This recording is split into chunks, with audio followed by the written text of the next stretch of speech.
The German Marshall Fund of the United States was founded in 1972, but the idea behind it started much earlier with our co-chairman, Guido Goldman, who, as a young academic, started to think about what would be an appropriate memorial to the Marshall Plan here in the United States.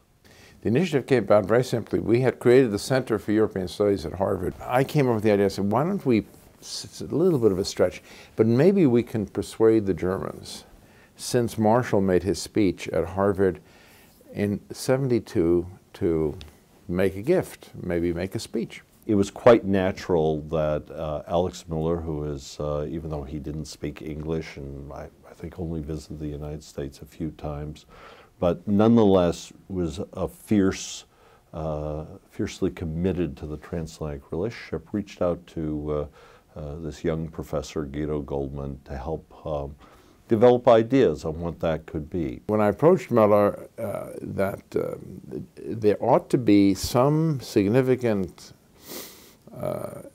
gesture to say thank you for the Marshall Plan, to include Germany so close to the period where the horrors of the Holocaust were fully known, was, I thought, a very compelling argument, and he did too. And you know, they talked about different possible courses of action, and in the end they ended up with the idea that became the German Marshall Fund of the United States. You know, he asked me if I would prepare something. I said yes, and what did he have in mind? It should cost. And I mean, you have to remember, we were looking for $1 million or $2 million, and he said $250 million marks. That was 62 or 63 million dollars. And I kind of had the feeling we'd maybe had a drink too much or something.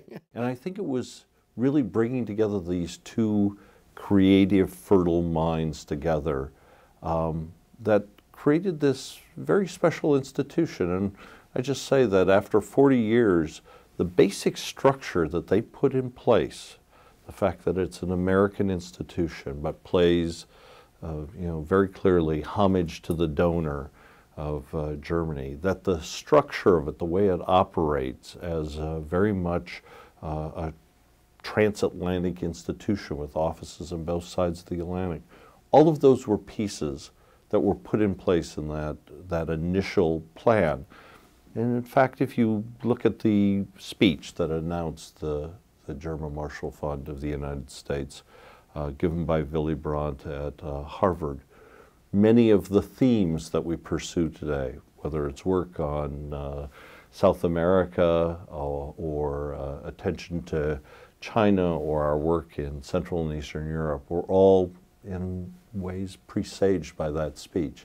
So it was really quite a special meeting of minds that was behind the creation of this place. And we haven't had to fiddle much with the basic design in those 40 years. They basically got it right the first time.